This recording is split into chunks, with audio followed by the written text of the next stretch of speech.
Giora, it's such a pleasure to speak with you today. And as I said before, when we were just like getting to know each other before the recording of the podcast, that I'm a huge fan of your playing. I'm a huge fan of your artistry and your ability to take control of the violin. I'm just a huge fan. That's enough said. But Appreciate how it. are you doing today? I appreciate it. It's nice to be with you, Eric. It's nice to see you. I'm a fan of what you've been doing, especially during this time where we've been so distant and not been able to really share music on a regular basis. Where you've been sort of keeping awareness for all things violin via social media, and I'm incredibly proud to sort of be following you and also be part of this violinistic community. So thank you for that. We're all kind of Thank trying you. to do we're all kind of trying to do our part here. I actually just got back from my first trip to Europe in 2 years. I was fortunate to play some concerts in Germany for 2 weeks, and so I'm drinking my tea to try to stay awake here a little bit with the I jet was lag. gonna say whether that's coffee or tea that you have in your hand. Well, I'm trying to balance the coffee and the tea, so I'm not like Fair so enough. like overly caffeinated. Just trying to stay level. Day three when I'm back is always the worst. I'm sure many of you and your listeners might identify with that. So this is day three for me since I've been back.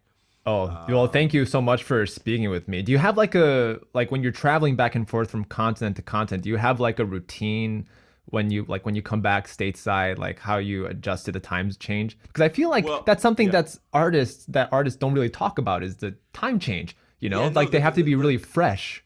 yeah, no. I mean, it's funny that you say that because that's something that we don't talk about so much. We talk about like backstage concert routines, like how many bananas does somebody eat, or do they only eat brown All that M&Ms? potassium. All that potassium. I mean, I love a good banana, but I also love. Well, for me, the first thing I do when I get on a plane, especially if it's a long flight, is I change into sweatpants and a sweatshirt. That's like the first thing that I do. And I try to sleep as much as I can, especially going there. So I take melatonin and I try to just knock myself out so that at least when I arrive in the country with 6, 7, 5 hour difference, I'm ready to rehearse. I have a weakness in something in Germany. I drink Coca Cola when I'm there. I don't drink Coca Cola when I'm stateside, but Fascinating. the Ladies and the gentlemen, Coke.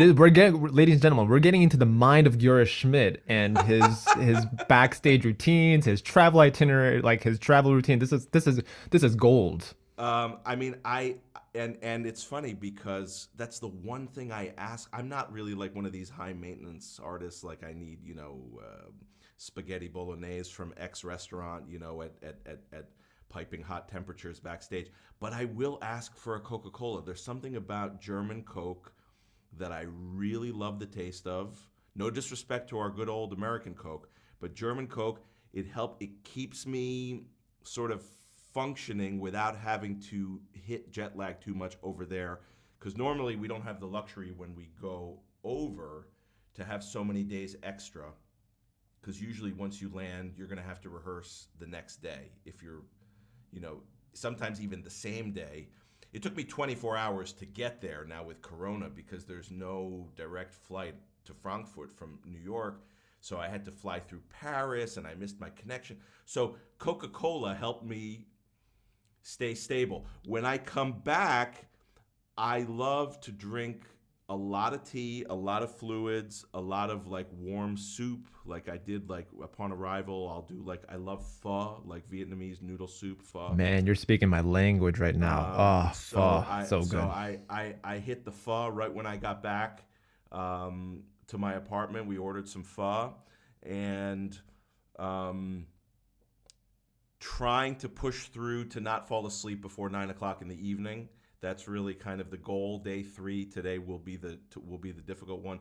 But by having conversations and staying active and doing things like this, it forces you to stay awake. I must say, I'm catching up on I'm back to teaching tomorrow at NYU, So I need to make sure that I'm up to date with all of my students' activities. So kind of hybriding between this performance life and teaching life is something that I've been doing for a very, very long time. It just happens to be that because of COVID, we're a little bit out of practice. So that takes a little bit more mental work to be like, oh, this is Giora the performer, this is Giora the teacher, this is Giora. How many pairs of underwear do I need to pack for this trip? Like, there's that kind of work, which when we're really in the thick of it, pre-COVID, it was like automatic pilot. Right. Yeah. So I would love to talk to you about your recent engagement with the Phoenix Symphony, because you that was like the concert opener, season opener for the Phoenix Symphony, and then obviously Yep. your trip to Europe and Germany. Yep. But what was it like when you were? I believe you were playing Tchaikovsky Concerto, correct, for Yeah, Phoenix yeah. Symphony. So I was. Yeah. what was that like being in front of an audience again, like from your perspective after so long?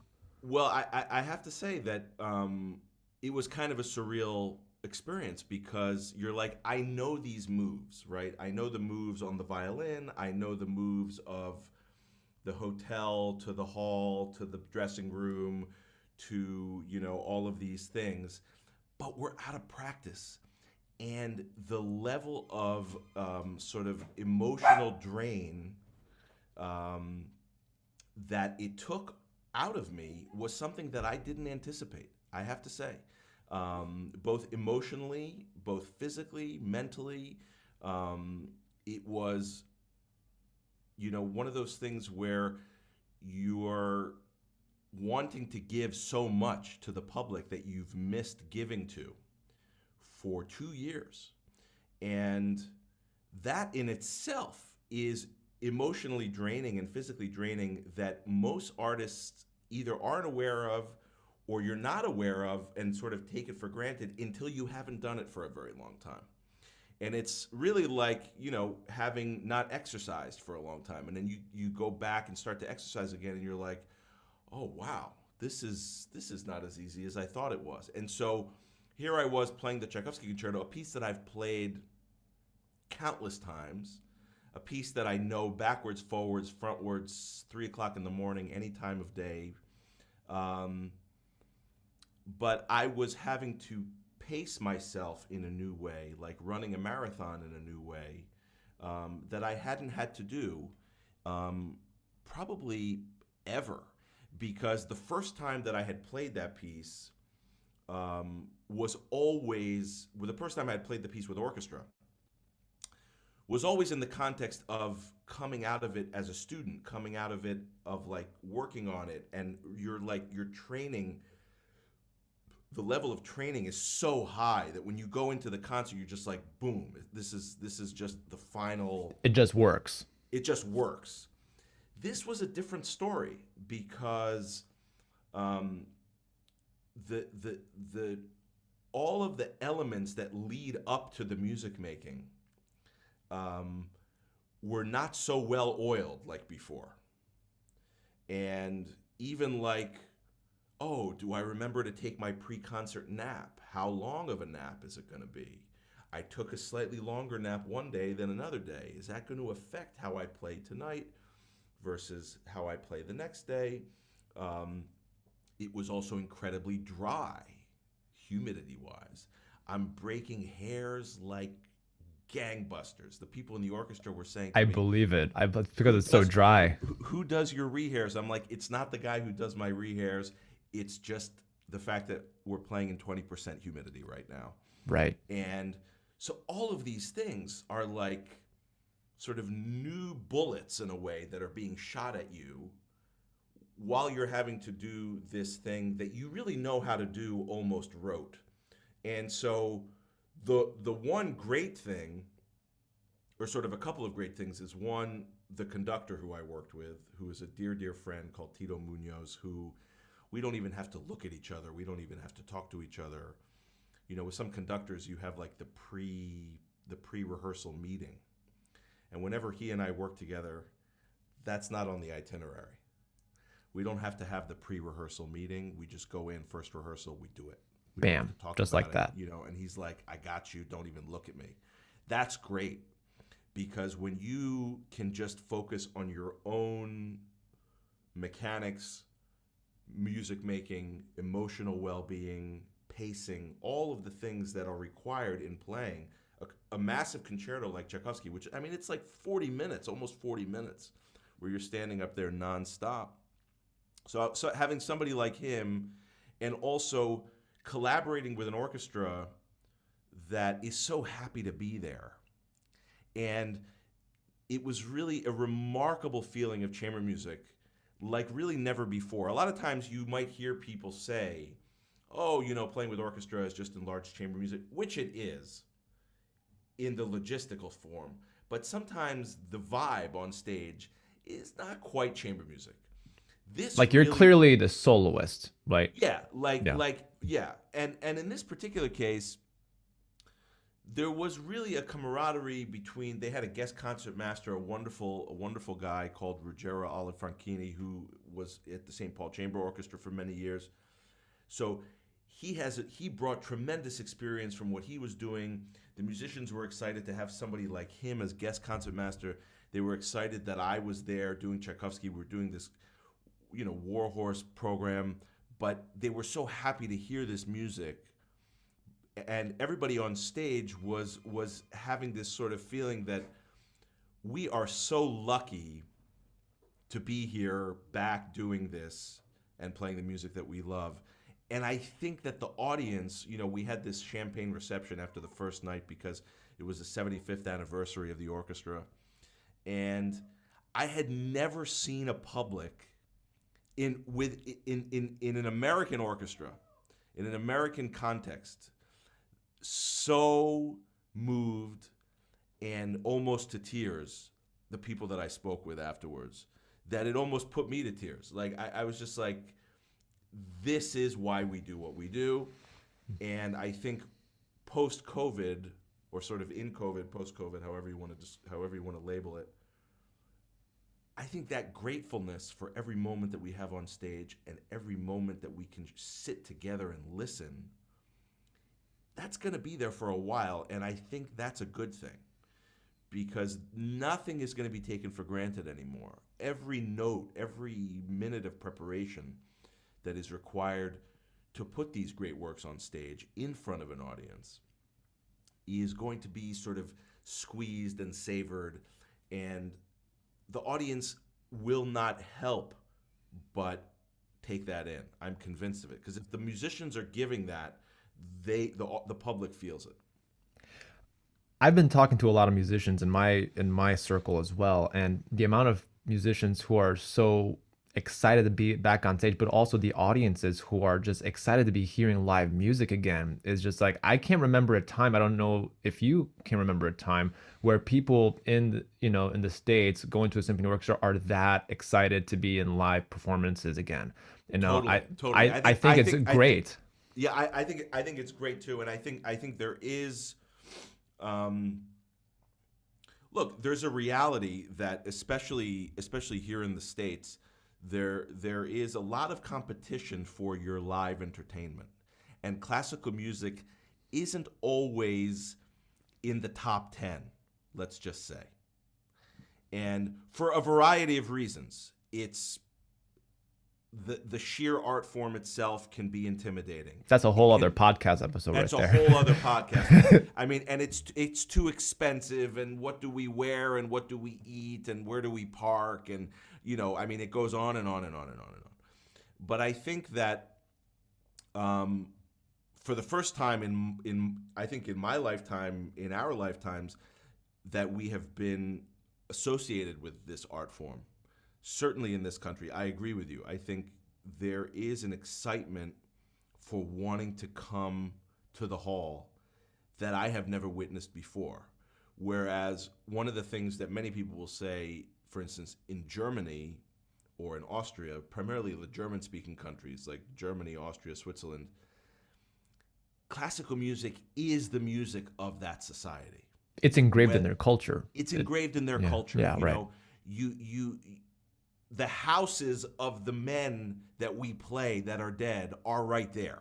Like you can go to the Schumann house, you can go to the Beethoven house, you can go to the Precisely. Mozart house. Yeah. You can't do that here. I mean, you can do that a little bit. Like Dvorak has a place here and had a place here in New York, and Bernstein and Gershwin. There is that, but it's not the same.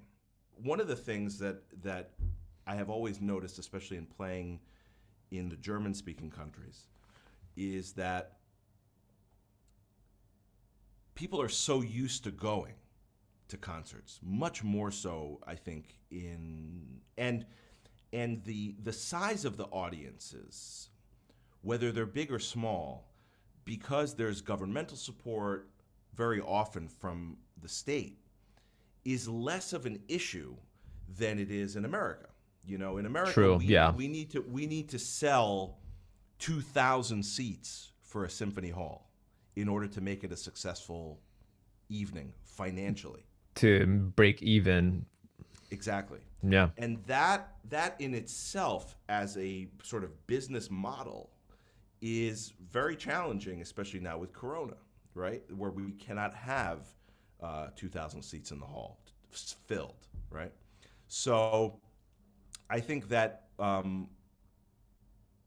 that's going to have to change a little bit in terms of the business model, how we sell the tickets, and so on. And again, that's a whole other podcast. Right, but I've talked about this on the Violin Podcast with other musicians too. Like, you know, because of the internet, the possibilities are endless. You know, the way where people can reach any kind of genre of music to someone that's on their phone, it's incredible, right? I think there's so much opportunity, but I do agree with you that in terms of the business model, I think is kind of outdated, and I think it needs to be updated to what can be feasible and more realistic in the 21st century. I think there's so much possibility, and you know, like a lot of American orchestras relying on, because of their nonprofit status, they're relying on grants, they're relying on state funding and their local arts council, but again, it's just simply not enough. So they're relying on ticket sales or private donors or private companies, you know, with their philanthropic endeavors. You know, I'm in Boston, so yeah. Yeah, I mean, exactly, and it's this. I think if we can get some silver linings from what we've been able to establish technologically during COVID for classical music, I think we will all be better off. I think the idea, there was such resistance to streaming. There was such resistance to any kind of broadcasting without financial compensation, full stop, especially with the large orchestras, that now out of necessity, we've had to rethink that whole operation, right? And so I think if we can achieve some kind of hybrid model where the choice can be yours. Do you want to experience it at home, or do you want to experience it with us in the hall? And if you want to experience it at home, the ticket will be X. If you want to experience it in the hall, the ticket will be Y in terms of cost. And give people the option. I think that might be an interesting way to kind of continue this, but have this sort of hybrid, not dissimilar from, you know, what they were talking about at universities, where, you know, some students who were able to come in would do so, and the students who couldn't or didn't feel comfortable could take the classes remotely. So I think if we can sort of extend that somehow into the concert hall, it might not be such a bad thing for business. Now, there is so much fine print and so much I was just going to say tape and gray area that it's you know, I would be naive in saying that, oh, it's that simple. Of course it isn't. Mm-hmm, sure. But I think that, you know, when many symphony orchestras were trying to pivot and figure out how can we continue our relevancy to our public, it became not just about the money, it just became about staying present in people's minds so that the institution doesn't go extinct. True. And yeah. I think that as a motivator, sort of put the right priorities for people, because so often in this country, we're dealing with what's the bottom line going to be? What's going to sell the tickets? What's going to make sure that we stay where we want to be from a bookkeeping standpoint? And you can't do everything artistically that way. And that's one thing that I really, and the thing is, when you talk to the Germans, they complain about a whole other slew of problems. Don't get me wrong. There's problems on both sides of the pond. Sure. Yeah. But you won't hear that complaint. You'll hear sort of other bureaucratical issues and so on. But the issue of how many tickets do we need to sell for that show? I guess that's an ongoing question, right? It'll always be a forever question, because even like pop groups and pop artists these days, from what I've heard, they have these huge, massive tours, but sometimes they break even or even lose a profit a little bit, right? Because they're trying to sell out stadiums and everything. Exactly. And even people that you would think would have no problem selling have problems selling. Right. And it just goes to show you, it's not like, well, don't take it personally. I don't take it personally. If this many people show up or this many people don't show up, there's so many reasons for that it's not like, well, oh, if I'm not, so-and-so, or it has to do with so many factors.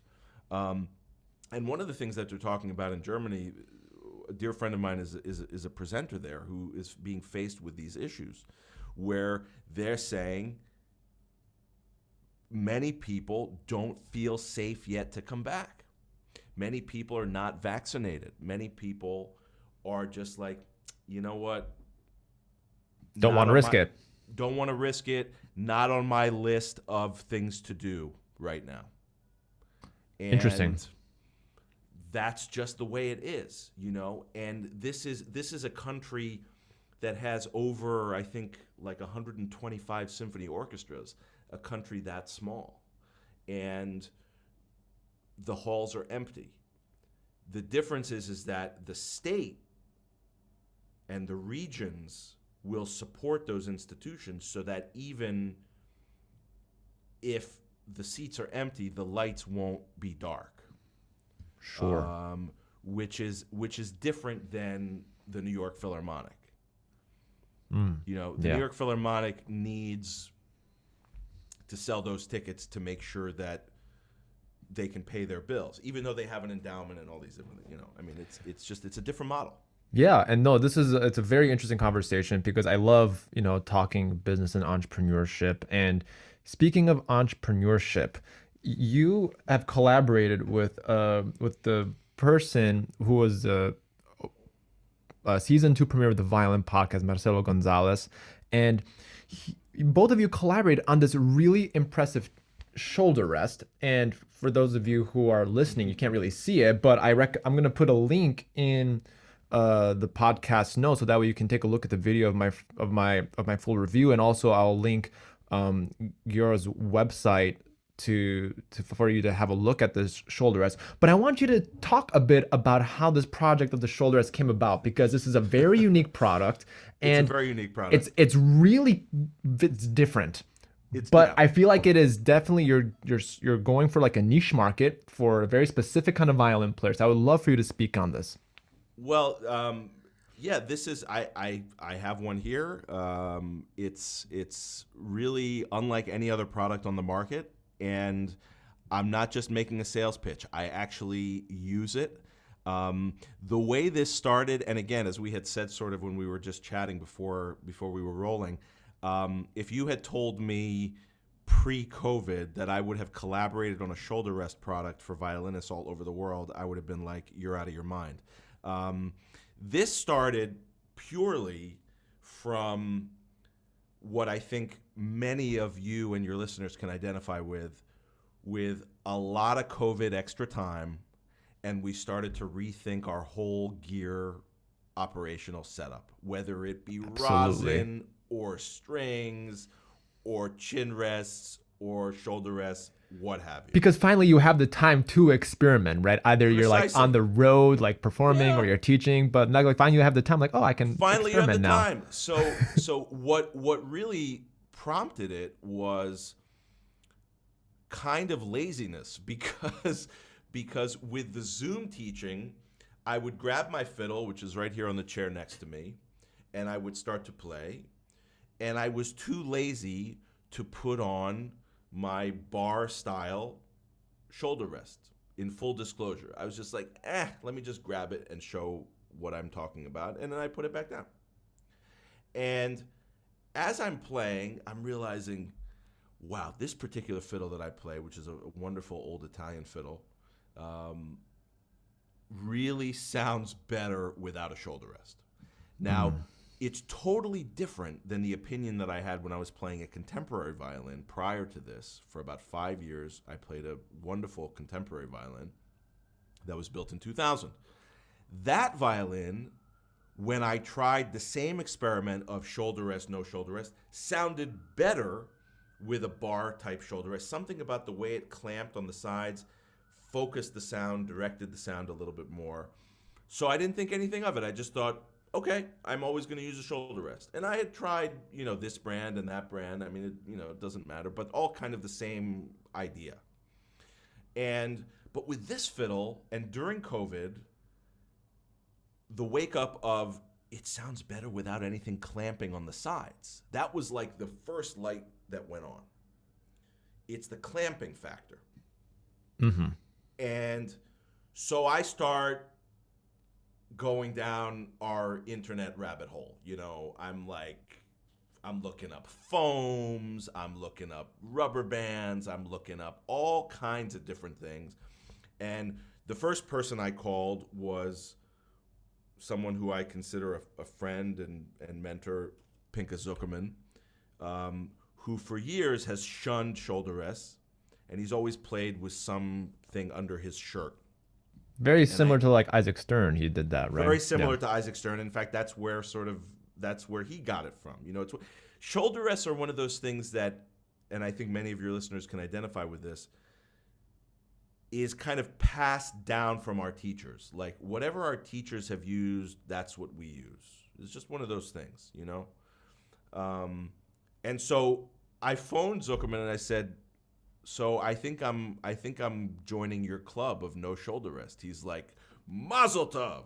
And I said, yeah. So funny. But tell me, what do you use under that shirt? Are you using a schmatte? What are you folding up in there? Are you using like paper towel? What are you using?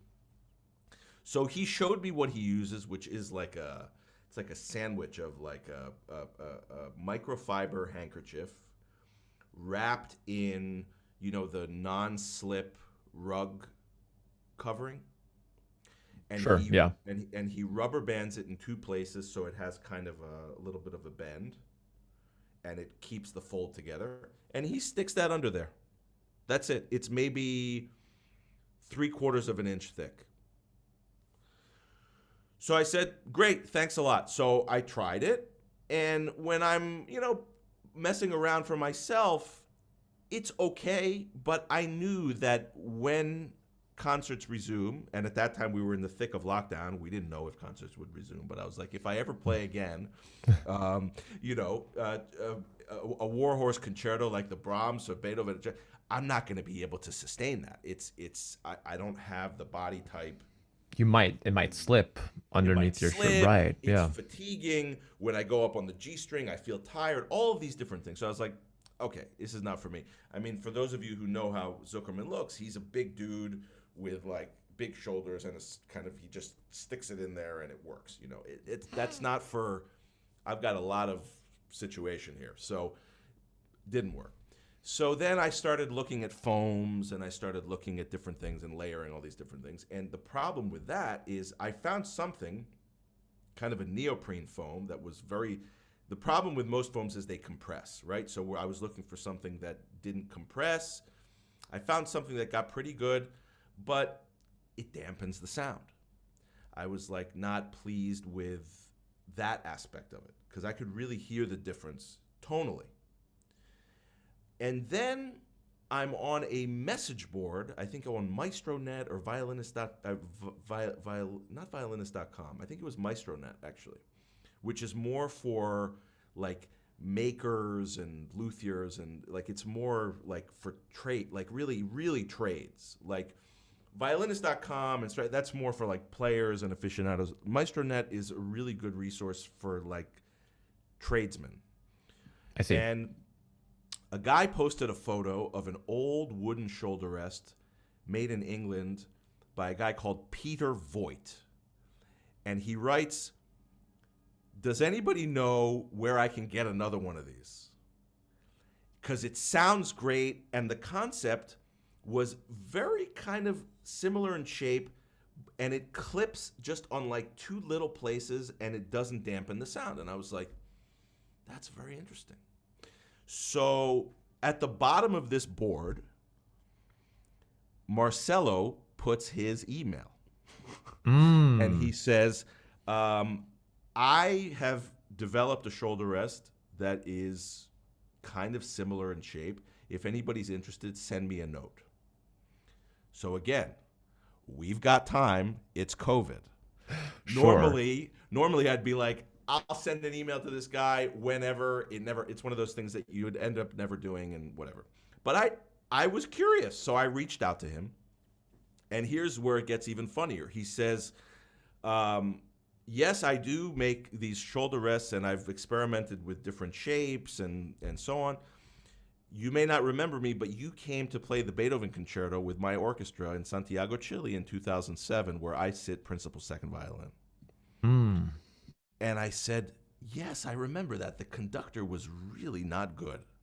Oh, God. And he said, yes, the conductor was really not good. So we had a good laugh. He sent me his photo. He said, do you remember me? And I said, yes, I do, actually. He had the same glasses. He looks the same. I said, but you weren't making shoulder rests back in 2007. Otherwise, I would have remembered that conversation back then. He said, no, I was sort of tinkering around with it, whatever. And then he said, let me make you one. So I said, let's go. So he made me one. I bought it outright. I didn't expect anything. I said, listen, we're all trying to make a buck now during COVID. I don't need a gift. Just charge me what you want and let's go.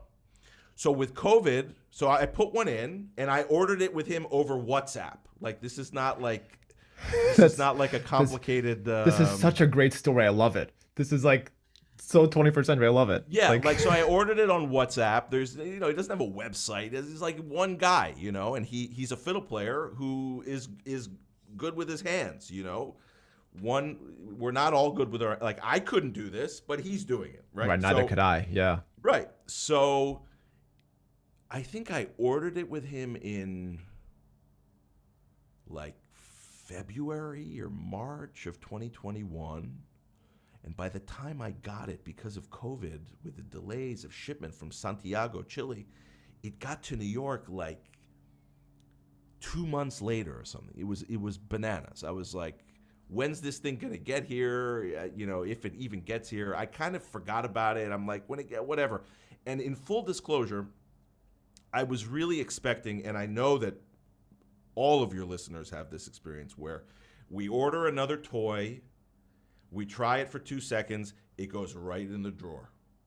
Mm-hmm. And yeah, many of these things are non-returnable, so you can't even ship them. It's just once you buy it outright, you can't return it back. Yeah, absolutely. You can't return it back. So every violinist I know has a drawer full of E strings that they don't like, shoulder rests that they don't like, rosins that they don't like. And I have one right there, actually. I'm staring at it right now. We all have those drawers. And I literally thought, okay, I gave the guy a few bucks. It'll get here when it gets here. I'll try it for 2 seconds, and I'll probably put it back in the drawer, and I'll either keep searching or whatever. The thing finally arrives. He says, you got to WhatsApp me an unboxing. I'm so excited that you have this. It finally got here, So I'm like WhatsApping him while I'm doing the thing. And first of all, I pick it up. I'm like, what? Like, it has no weight. Wow. I'm just like, okay. Just for this alone, I'm like, hats off to you, brother. Like, even if I don't like it, you've managed to create a product that is the lightest, literally the lightest shoulder rest I've ever, you know. So he starts explaining to me the unique attachment system, which is with these, you know, these foam pads that use the special glue that he's developed. He's sort of formulated this glue that he said works even on Ray Chen's Strad. It hasn't damaged Ray's Strad. So I'm like, well, if it hasn't damaged Ray's Strad, then I think my Roca will be all right, and any other fiddle will be fine. Especially since Ray doesn't own his fiddle; it's from a Japanese foundation. And he's like, they haven't complained. So he's like, we put this glue on, let it dry, this and that, and you start to put it on, and you'll see that it sticks. Right? So I put it on, and I'm like, this is the greatest thing I've ever felt in my life. Like it's so simple, and the whole idea of needing a curve is kind of a myth, because, like, I mean, at least if you're a collarbone player. What do I mean by collarbone player? So if your 3 points of contact are chin, jaw, and collarbone, right? This kind of triangle here.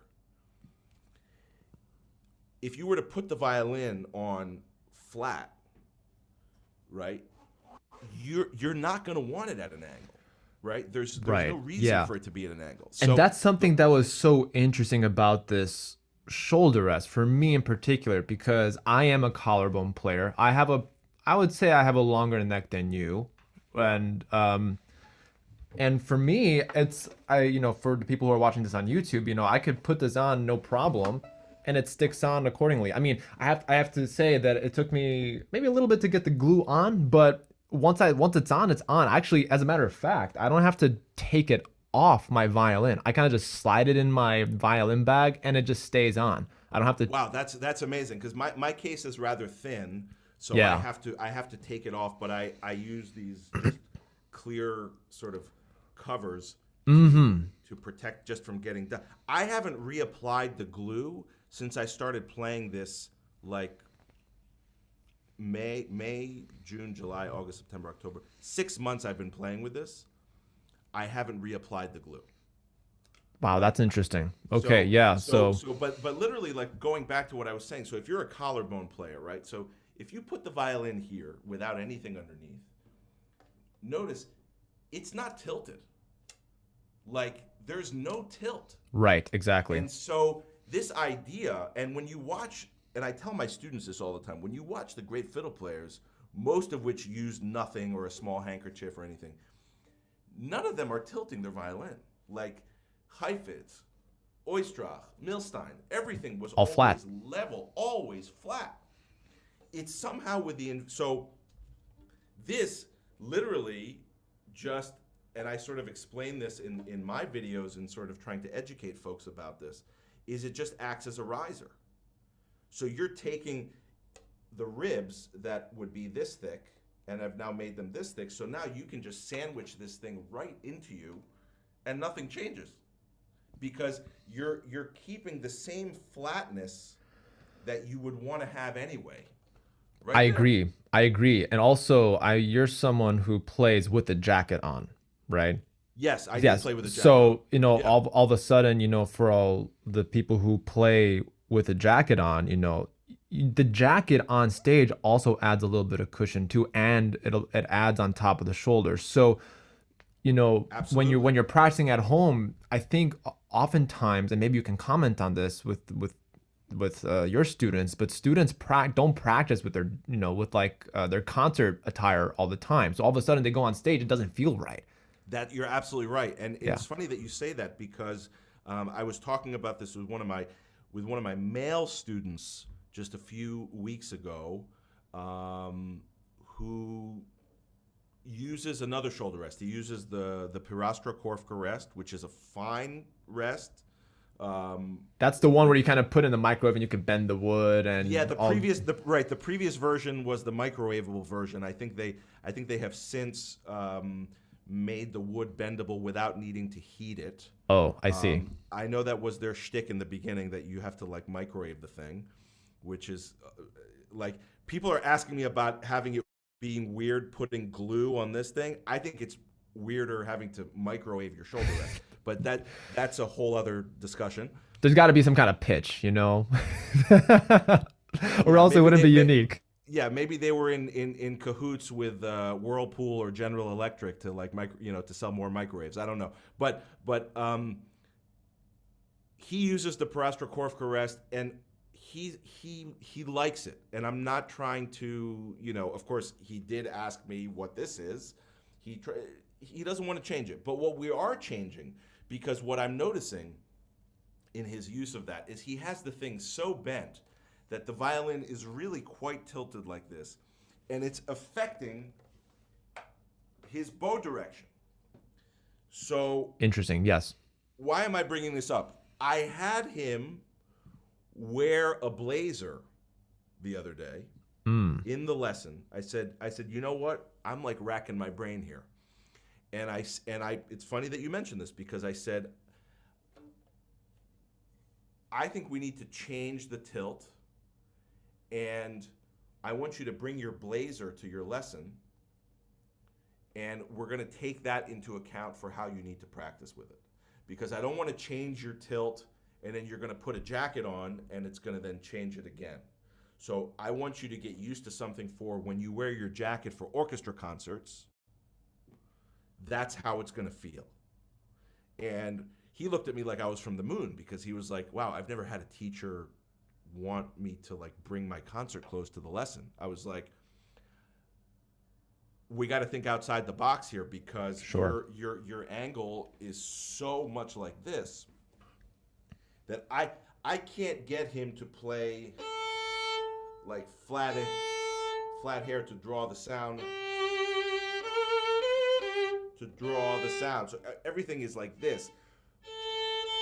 So the sound is too thin, all of it. So Yeah. Right. so I exactly. that's a whole other thing in terms of pedagogy concept of how I like to play, how I teach to play. There's a certain concept of sound that I like, and I practice what I preach. I'm not one of these that talks about one thing and then I go on stage and I do something else. And You're that's right. why Yeah. I love when my students come to a concert that I play, if they can, because they see exactly what I'm talking about in the lessons as I'm doing it. And so the angle is big. Angle is huge. And in fact, this is a component in violin setup that I think sometimes goes under the radar. Because this is why many old school teachers are known for throwing shoulder rests out the window. Like Aaron Rosan. Aaron Rosan was one of the first ones in sort of, this generation of students that was really against his students using shoulder rests. I know Zuckerman is another one. I know, I think Sylvia Rosenberg. I'm just thinking of like New York people that I know. And then, Perlman plays without a shoulder rest, but he doesn't sort of push his students to not use a shoulder rest. But like when I was studying with him, it was never a discussion really. It was just, it either works or it doesn't. Unless a student would perhaps come to him with a question of how's my setup, I don't think he would even think about it.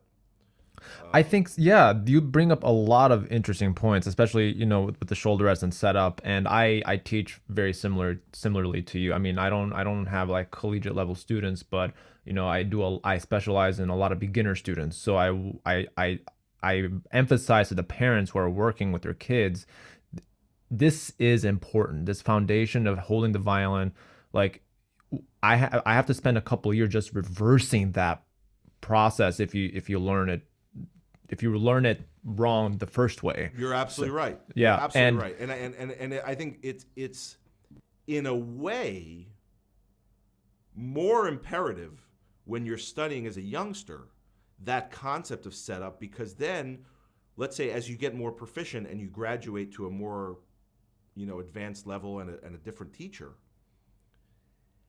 having to not undo that is so much better than having to, I mean, we all have experienced, I mean, I remember having to undo many things that I learned, primarily bow and I mean a lot of things. So if you can avoid that for a youngster, especially when they're starting out, it's also good. Yeah, but something that we talked about before we started rolling the podcast is the difference in, because you did some master classes in Germany, right? And I would love your take on the difference, not the differences, I guess differences, but the unique problems that each student in each continent faces, like the students in the US versus the students that you were teaching in the master class in Germany. And I would love for the audience to kind of get your take on that. Well, this is always a fascinating thing for me because I love working with young talent wherever I go, whether it's at home in New York or in other states across the country. I'm always, asking the local university or the local arts high school or an opportunity to hear young people play. It's very important for me, not just to share information, but also to have a thumb on the pulse of what's going on out there in terms of the level. It's very interesting for me Sure. to kind of see what's going on, both the pros and the cons of that. Now, in Europe, what is fascinating to me is that especially when playing German music, what do I mean? Mozart, Beethoven, Schubert, Mendelssohn falls into that category as well, of course, but primarily I noticed this in Mozart, Beethoven, Schubert, some Brahms, some Bach. There is an understanding of how to, for instance, taper a phrase stylistically in Mozart. Like, what do I mean by that? When I say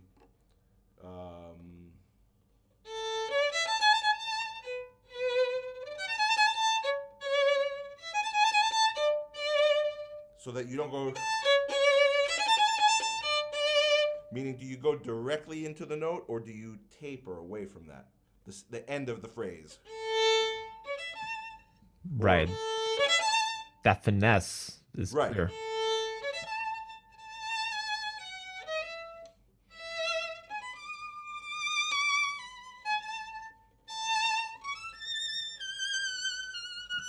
Right, So and of this course kind of thing. that was Giora playing Mozart's Fifth Concerto, right? Yeah. Yes, And that's what I and thought. and and that was a good name, that tune. And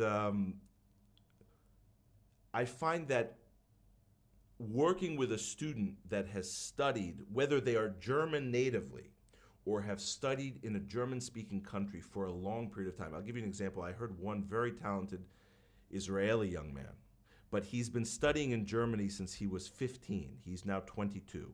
So he's as much German as he is Israeli. And he played such beautiful Mozart. Now, when he played Prokofiev, not as strong. Not as strong. It was missing the teeth. It was missing the grit. the grit, the Yeah, brusqueness right. that maybe we here in America have a little bit more of in terms of sound production,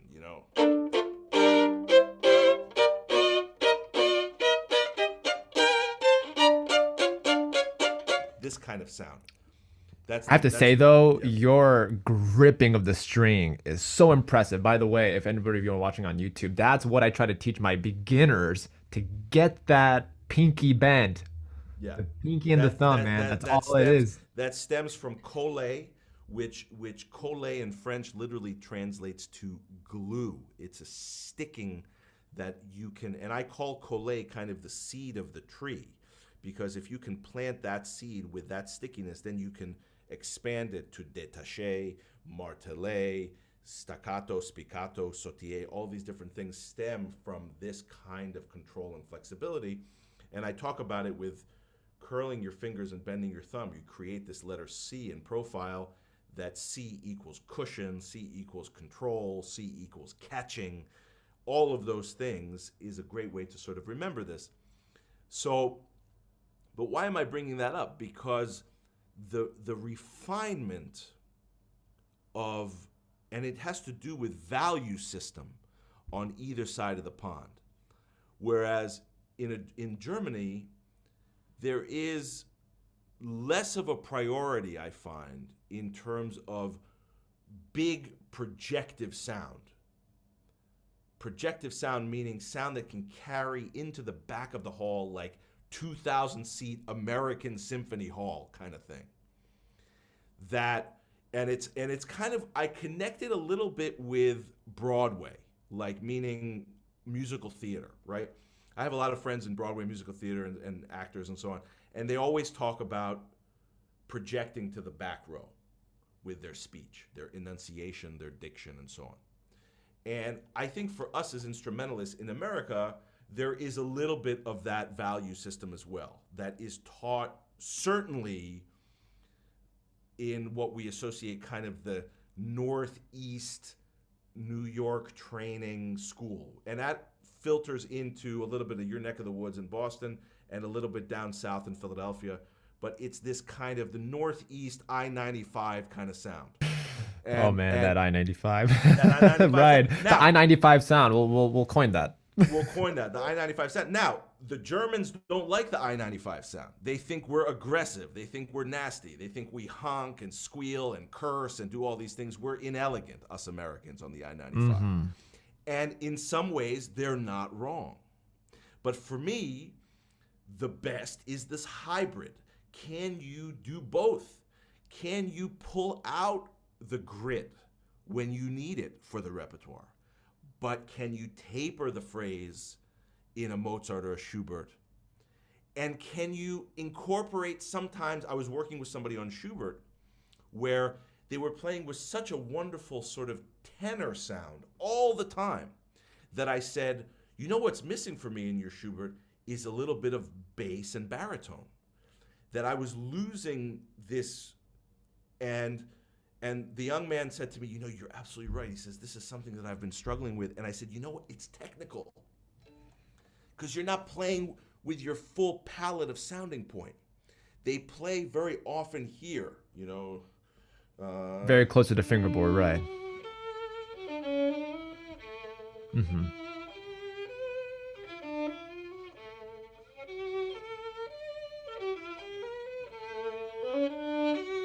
And then you stay there. But if you stay there, the color doesn't change. Like I Sure. talk very often about this as being your canvas. Absolutely. You want richer, concentrated color, you go closer to the bridge. You want more pastels, watercolors, you go more towards the fingerboard. But that has nothing to do with the type of pressure that you put on the string. If you want the sound to carry, you still have to play in the string. So if you're playing on closer to the fingerboard and you're more up here, like elevated in the surface, you get a very beautiful, sweet kind of almost tenor soprano sound. But very often, that doesn't go past the fifth row in the hall. It doesn't project. Sure. It doesn't project. And then what's amazing to me is then they think something's wrong with their violin.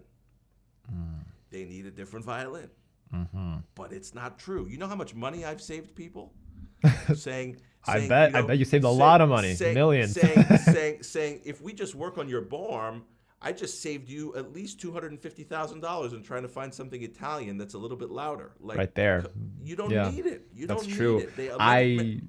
I agree. Your body is your Strat.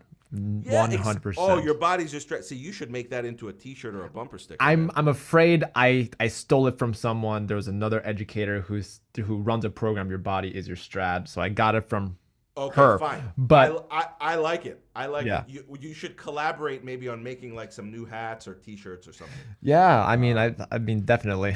I'll maybe copyright it or trademark it or something. Or do like a sticker you can put on your hard violin case or something. Bumper sticker on the car. Bumper sticker, yeah.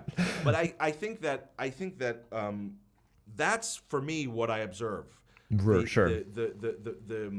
It's just a difference in value. It's first of all, it's a difference in value, but second of all, it's also in the water system. It's just When you hear a German orchestra, for instance, or an Austrian orchestra play Mozart, Schubert, or Beethoven, they do it like they just turn on the lights. You know, that doesn't take any extra rehearsal or any extra effort. Whereas perhaps Shostakovich, Prokofiev, Bartok, this requires a little bit more, you know, rehearsing to try to get the right sound.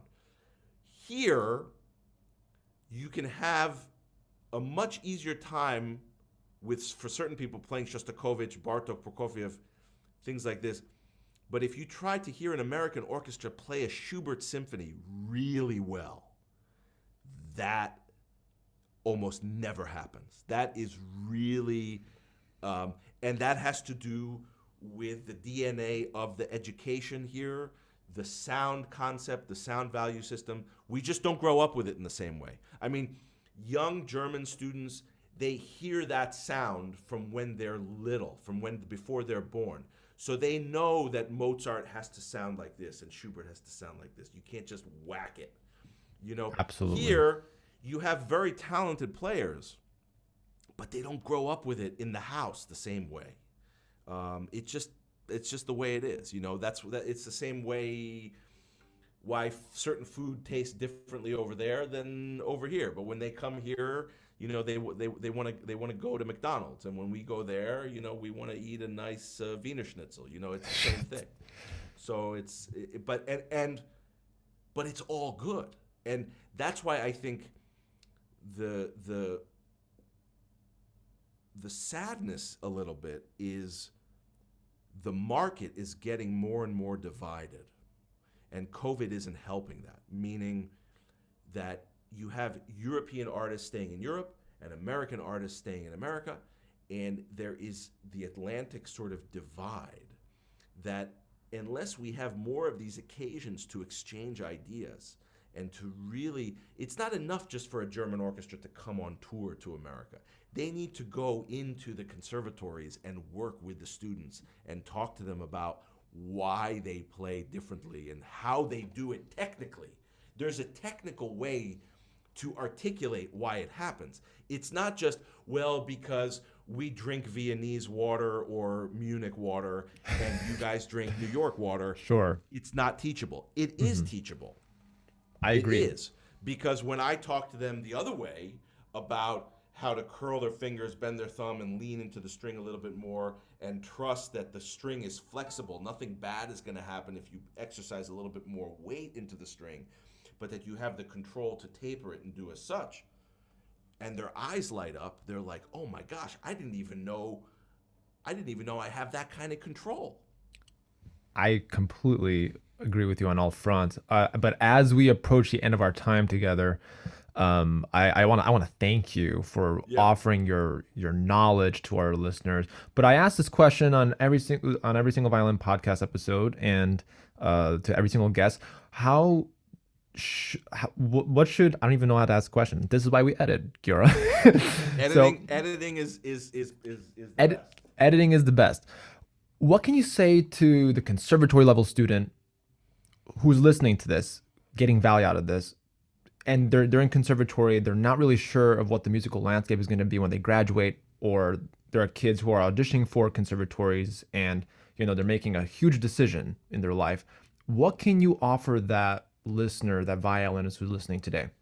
Well, one of the things that I can offer is that music as a life, as a profession, has so many different facets that one is not even aware of when they enter conservatory or while they're training on their particular instrument.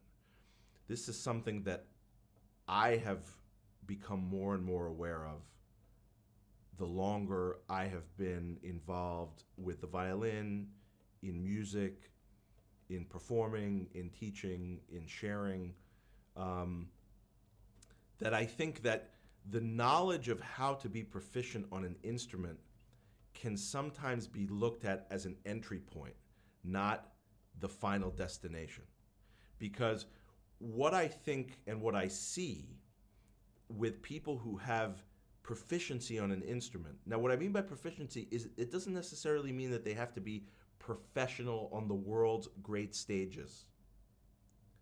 Proficient means that you can get around, you can play some pieces, whether it's for your enjoyment, whether it's for yourself in a recital, whether it's for yourself, for your family, friends, teachers, just that process of getting a piece from A to Z.